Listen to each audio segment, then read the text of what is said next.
2023 has been the most dramatic year for Oldschool RuneScape. There has been drama involving the community, mad at Jagex. A little bit of drama of Jagex, mad at the community. And the best part of all is that the community has been mad at the community for a large portion of this year in Oldschool RuneScape. I've been involved in quite a bit of drama myself, whether I am directly the person causing it or the person talking about it.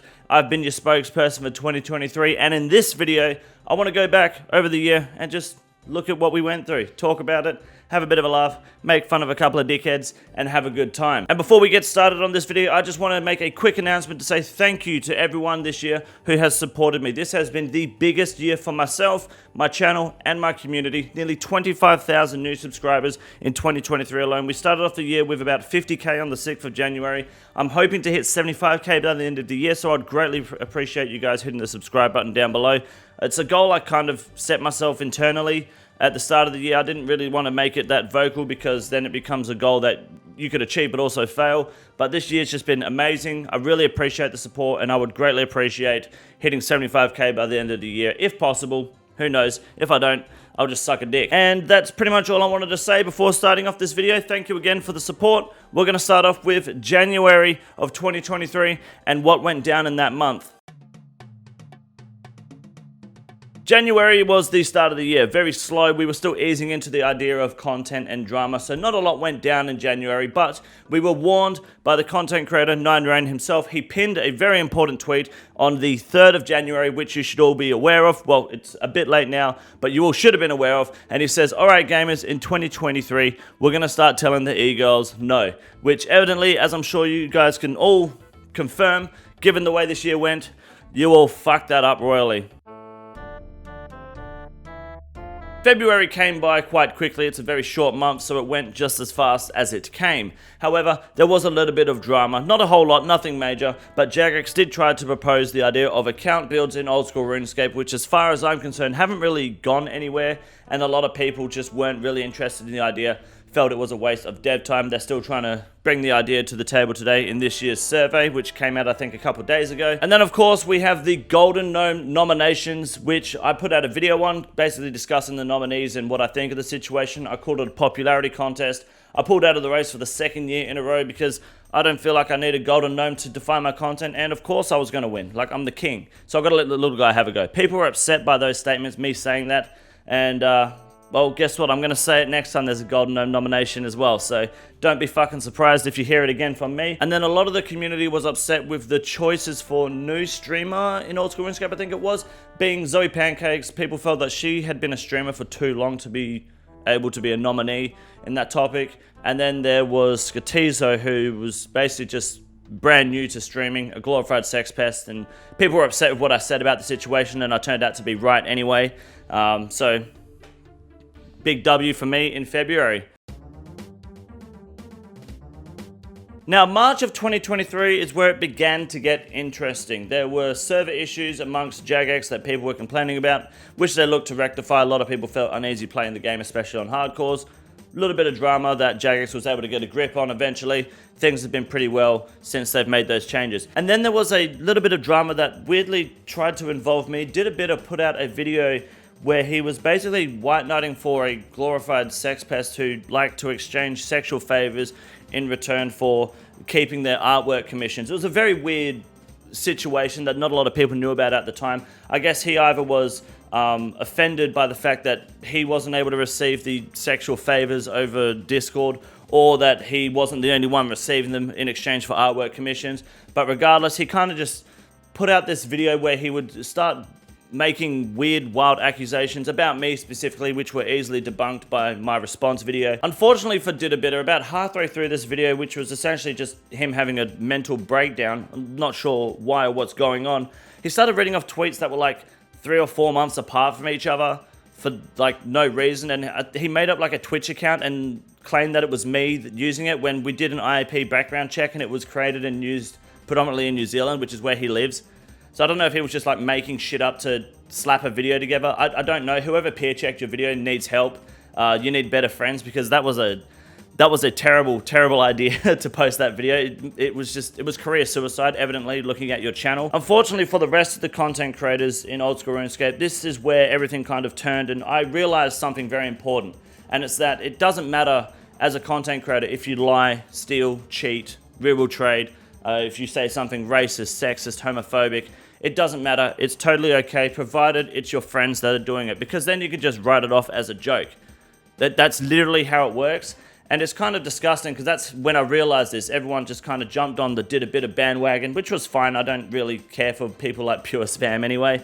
My response video came out. People like Behemoth was, I'm not watching that. Then don't have a fucking opinion on it. So it was really interesting to see how the Old School community handled spectating the drama that unfolds in the Old School community. This one wasn't really that important. It was kind of just, again, did a bit of having a mental breakdown and me dumping on the cunt as I normally would. And to finish March off with the cherry on top to solidify did a bit of mental breakdown, he literally stole the intro of his video from a Moist Critical video that was released 10 days prior, word for word, and still needed like 4 or 5 takes. So I'm going to play the clip for you now for those who haven't seen it. Then we'll move on to April. I'm sure you've all heard the expression, fake it till you make it. But today I want to take a look at what happens when all you do is fake it without ever making it. You end up like this loser we're about to take a look at today. A guy who has become a complete parody of self-confidence. Now in April of 2023, we are hit with arguably the biggest piece of drama and controversy of the year involving Odablock, Jagex, a streamer called Stella, and a anti-cheat moderator known as Mod Trident. You guys all know what happened. We'll give it a quick rundown because it was a fucking juicy time. It was a long time as well. It spanned over a couple of months. Basically what happened is Stella has been running around rampant, running the DMing community for quite a while now with her boyfriend at the time, Mod Trident, basically just handing in names and getting people banned who either win fights against her, try to create competition within the DMing space, or just simply because they fucking can. Odablock created the perfect bait. He made his own clan and baited Stella into getting him banned. Now, this is where it went sideways. First off, the ban on Odablock was, while technically correct, also incorrect. The time he was banned for, which was permanent, was wrong, and which is where Mod Trident fucked up. If he made it temporary, it probably would have been a completely different story. But he made it permanent, which was never done before and not allowed, which caused Jagex to further their investigation. Secondly, Odablock had a lot of evidence. He backed it up with claims. He had a lot of screenshots and discussions with people. He planned this very well in advance and handled it like a champ. He brought down the ban hammer on Stella. Everyone realized what was happening. A lot of traction was made in the Old School community, and Jagex had to take action as Odablock served, I think, a 2-week ban and came back to the game stronger than ever, and Stella's DMing clan became non-existent. Now, a lot of people had problems with this. One, the biggest problem people had was, why should it take a content creator as big as Odablock to have something like this happen? Why can't Jagex know about Mod Trident and Stella and listen to the little guy complaining on Reddit? Well, here's your answer. You're just a little guy complaining on Reddit. Literally, fuck you. You don't matter. You could be anyone, make it up anything you want. I know it sounds unfair and it's like content creator, or what is it, creator bias? But that's the point, and that's where creator bias comes in clutch. If anything, we should be absolutely thankful for Odablock for taking such a giant risk to handle such a terrible situation within Jagex. Obviously, there's still a massive problem with DMing in general, and Jagex ignoring deathmatching, because that's just another can of worms that is like just funding a massive amount of real-world trading. But I think people weren't realizing at the time what Odablock had risked and what he was actually doing to be able to shut this shit down, because there was a lot of money being made through not just the JMod being corrupt, but also Stella, a streamer, taking advantage of a large part of the community for way too long. This drama was so big that even massive creators like Asmongold was looking at this situation and offered to bring Stella on stream to interview and talk about the situation. She obviously denied it because she's a donkey. But it would have been massive for her if she handled it correctly, which we could see evidently time and time again. She's got no fucking clue what she's doing. And Mod Trident also tries to reach out to me continuously saying that I'm wrong and I'm making it up, or that I'm not got all the facts, yet refuses to share the facts. Whether it's because of an NDA or he doesn't have a fucking clue, I don't know. But Odablock played it fucking well, and April was a big month for the community and a big dub for the community, which obviously took a few months to process. But I think as much as the DMing scene makes me sick, I think it's in a better place technically because of this situation now that there is no direct JMod interference, even though there's still a lot of shady shit going on, which we will discuss later. The Odor block drama carried over into May as a lot of discussions were being had and videos on the topic were happening. And then there was the release of Bounty Hunter towards the end of May / the start of June, which sprung another bit of controversy and drama involving Odor block once again, and this time skill specs just a little bit. Basically what happened was people were boosting in Bounty Hunter, right? To get the drops and to get their emblem tiers up or whatever the fuck they were doing. And people don't want to fight Odor block because he's a very well-renowned and very good PKer. So Odor block said, if you don't want to fight me, just let me kill you. Because otherwise he's just constantly refreshing targets. I don't know, I wouldn't technically call that boosting because you can see the intent behind it. He doesn't want to sit there refreshing targets, but people will just keep on running away because they don't want to fight him because they're going to lose. So he's like, just let me kill you and like go naked and move on. That it's a fine line for what is boosting and what's just him trying to get his shit together, okay? He's trying to make content. He's trying to just move on. He's not trying to actively pay people, let me boost, let me boost. He just doesn't want to waste his time with people who are just trying to fuck around and troll. So I get it, but I also understand Skill Spec's argument of like why you.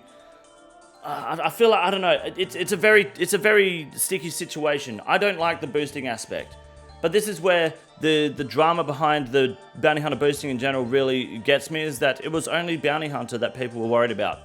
It's only PvPers that were worried about boosting. Although PvPers that can't PvM will go and boost TOA, go boost their fighter torsos, go boost their fang kits, go boost their Tob kits and their, what are they called, the Chambers Zerek Twisted kits. That's totally fine. But because Bounty Hunter, because PvPers are so delicate about what they want in the game, they don't want to see people boosting in Bounty Hunter because it's just not fair when people are trying to hit the top of the leaderboards. I bet you today no one would care if you were boosting Bounty Hunter. You get banned for it, unfortunately, now because of the way they changed the rules.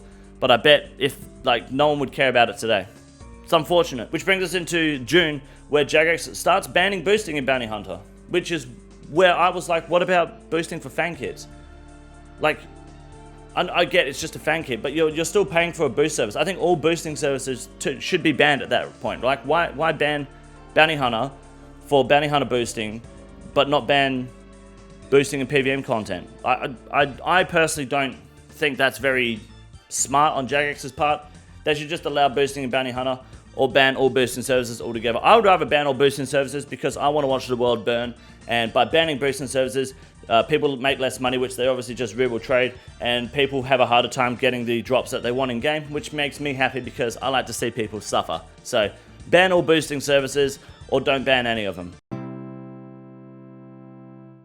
July was a big month for the community. Massive W. Jagex finally releases a statement, and Mod Trident is no longer employed by Jagex themselves. I believe he left. My assumption would be that he resigned rather than getting fired, because resigning helps you get a job in the future. But obviously getting fired, there's other complications. But if you've got no leg to stand on for unfair dismissal, you're better off resigning. Stella had also leaked some DMs between her and Mod Trident, I believe. What basically resulted was that it didn't fucking matter, and Stella's a dickhead, so she went back to streaming, and he's gone and found a new job. That was it for July. Big W for the community.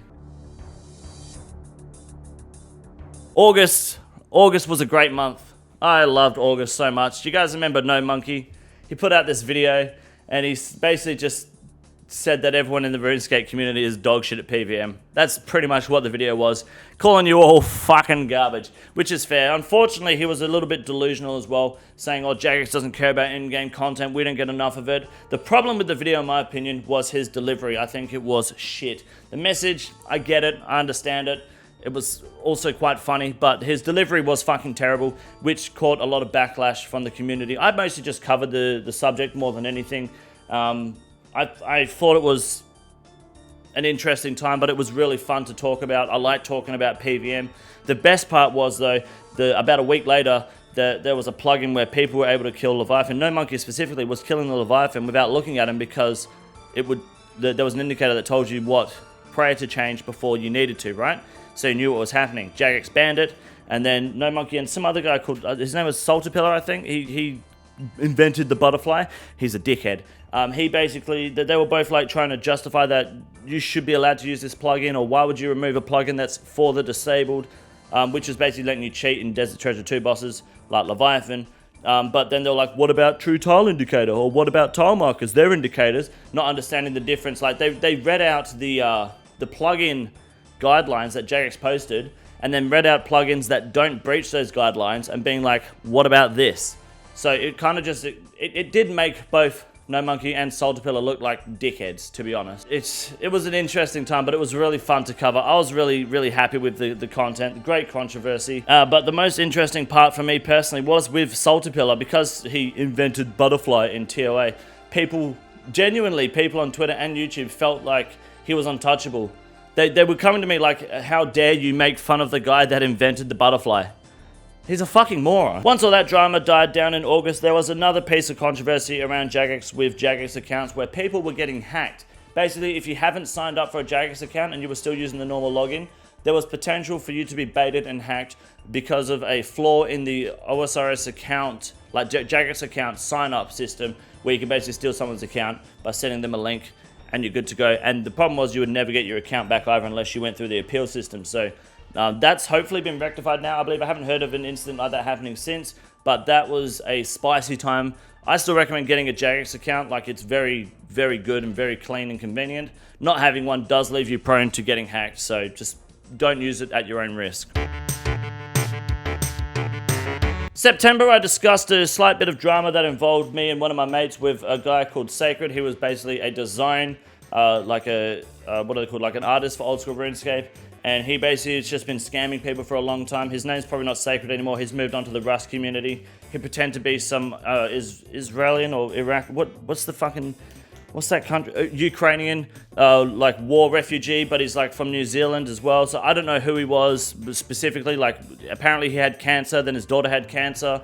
I hope it's one of them. Who cares? He was a thieving little cunt. Stole a lot of money from people. Very untrustworthy. If he comes back, you'll know about it. Until then, just don't mess with anyone called Sacred or anyone along the lines that doesn't or that wants money before they provide artwork. Just don't deal with that at all. Almost every other artist in the RuneScape community can absolutely be trusted and provide excellent work. But that is absolutely nothing compared to the rest of the drama that September had in store for us. We had Duke mining. Everyone was Duke mining, and a lot of people didn't like it. To be honest, it didn't fucking matter, and it still wouldn't matter to this day. But Duke mining being removed brought us the greatest mining update of all time, which was the buff to shooting stars, which everyone loves. So Duke mining, thank you. You served your purpose well, but shooting stars are now a huge meta and a great way to train mining AFK. But the best part about Duke mining was an Ultimate Ironman died and lost billions. I want to say he lost, it was either just under 2 bill or just under 3 bill.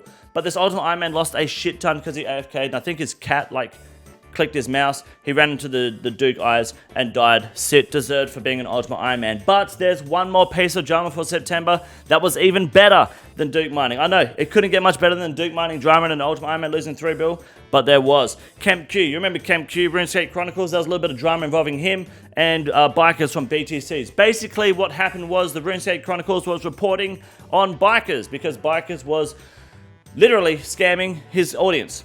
He was. And that's how it is. He was scamming his audience by lying to them about some sort of method where he could basically manipulate PID in a fight. What's basically happening is he's resetting the fucking fight until he has PID. That's all that's happening. Like, he can be like, oh, you're forcing PID. Yeah, you're forcing PID by entering the fight, leaving the fight, letting the fight reset until you're the one with the first hit. If you want my advice, if you're gonna fight bikers in deathmatching, just keep going until you've got PID. Don't give that cunt PID. Fuck him. Anyways, back to reality. Or PID, first hit, whatever you want to call it, same shit. Regardless, he's a dickhead trying to scam you. What happened was, the RuneScape Chronicles, they put out a video and basically misquoted him, made up a quote and just said it was him on Twitch. That was a bad thing to do as a creator and a news channel, right? You shouldn't do that. That made Camp Q and the RuneScape Chronicles look like the bad guy, when in reality the bad guy was BTC, because he was actually scamming people, and the only reason it came out that what he was doing was because he showed Odablock how to do it on stream, or what he was doing on stream. Which, he's literally scamming his fucking audience. So, that's what's happening. Well, that's what was happening. He still does it today, as far as I know. Yeah, so Camp Q was made to look like the bad guy when he was in reality the good guy, and BTC was made to look like the bad guy when in reality he was definitely the bad guy there. So, yeah, but I mean, I was, the way I looked at the drama, especially at the time, was I was on bikers and BTC's side because I didn't like the way that was handled from the RuneScape Chronicles as a creator. I thought that was really bad. I still didn't fully understand the deathmatching side of things, what he was doing, so I didn't want to comment on it too much, but he's just fucking scamming his audience. That's all it is. So either they're both wrong or Camp Q could be right. It's up to you guys to decide. But it was great drama, and it led to something incredibly juicy in October, which we all remember, we all know and love. October had a shooting star nerf. Well, Jagex threatened us with a shooting star nerf, and instead they just made better changes. They were going to nerf like the Stardust prices, I think, in the shop, which they backed up on. Now shooting stars are actually better than ever, technically, which is always good for the community. So mining, big dubs, shout out to shooting stars. Thank you, Jagex. You guys might also remember a Diablo streamer. His name was DMM. I think it was Death Matching something. I can't remember what his name was now, but he got hacked in Oldschool RuneScape, and Jagex gave his items back, and a lot of people were upset with them returning items because that never really happens. Is it streamer privilege? Probably. Do we care? Honestly, I don't. I don't care. Apparently, he's had something like that happen to him before as well. I don't actually know. I never got to look into the story because I was in the middle of a subathon, which sucks, but it happened, and I don't really know what else happened with the drama. I do apologize for not being able to cover it any further. So if you have any information on that situation, you want to talk about it, feel free to let me know down below. But the best part of October is that BTCs was banned in Oldschool RuneScape. He was banned for real-world trading along with his girlfriend, Grey, who was helping him mule the money. Now, she was banned for a different reason to him for real-world trading. Whether it was her, she claims it wasn't her. So she let someone dodgy like her boyfriend onto the account to, I guess, real-world trade. And she lost the account permanently. And along with, I think, was it 3 of his friends who conveniently were lucky enough to win his giveaway? Yeah, he didn't rig those giveaways one bit on Nightbot because there's no way he unticked every other box. That's not possible. Anyways, moving on to the rest of the story for the banning. BTC's put out a video trying to basically pull an Oda block versus Stellar and Trident situation. Except the problem was that BTC's had no fucking leg to stand on. He's a well-known real-world trader. He hasn't real-world traded since the last time he real-world traded. And he also literally runs a real-world trading DMing Discord. And he had zero evidence. He was just like, trust me, bro. That was literally his source. And the content creators in the community ate that shit up. You know why they ate it up? Because they didn't want it to be awkward at TwitchCon. Because it's okay to real-world trade, lie, cheat, steal, be homophobic, racist, sexist, as long as it's your friends doing it because it's just a joke. So remember that, keep that in mind. That's a common trend throughout the old school content creator community. Basically, BTCs was done for real-world trading. It had nothing to do with the 1 trill bank value that he had. Nothing to do with it. Jagex said that. Yet all he said was the 1 trill still on the account, so how could I have real-world traded? Dickhead, you've got more money than that and you still real-world trade. Like, he's just delusional, all right? I mean, that's why he still floods my DMs. He still DMs me today. I haven't spoken to the cunt in like a month. And he still messages me frequently. He messaged me yesterday telling me to buy my son a Christmas present and stop being a bad father. Like, this is the sort of delusional dickhead we're dealing with here. He was banned in October, and it was beautiful. And I wish I could have covered it sooner. It would have been way better, but I was in the middle of doing a subathon. So when that was finished in October, November rolled around, and boy, was that a beautiful fucking month. You guys may remember, I released a video about the real-world trading and deathmatching community, and we absolutely took a fat dump on Bikers and Fred's heads. Basically, Bikers runs the content creator side of BTCs and steals money from under your nose, and Fred is a felon who was arrested by the FBI and extradited, I think, from Canada to California, and had to forfeit, I think it was $2.5 million in Australian dollars, in Ethereum, for stealing something. I can't remember. I have to read the file again now. It's all available on the internet, public information, before he tries to send another email of lawyers to try and have my videos removed. Suck a dick, Fred. You don't know what you're doing. So that was a great time. The video came out. It was beautiful. Jagex took a little bit of control over what I said. Basically, the name Halsey and the accounts linked to Halsey were banned, so I don't think that name is available anymore. He tried to sell it for like 10 bill and was just made fun of in the name-changing, name-selling community.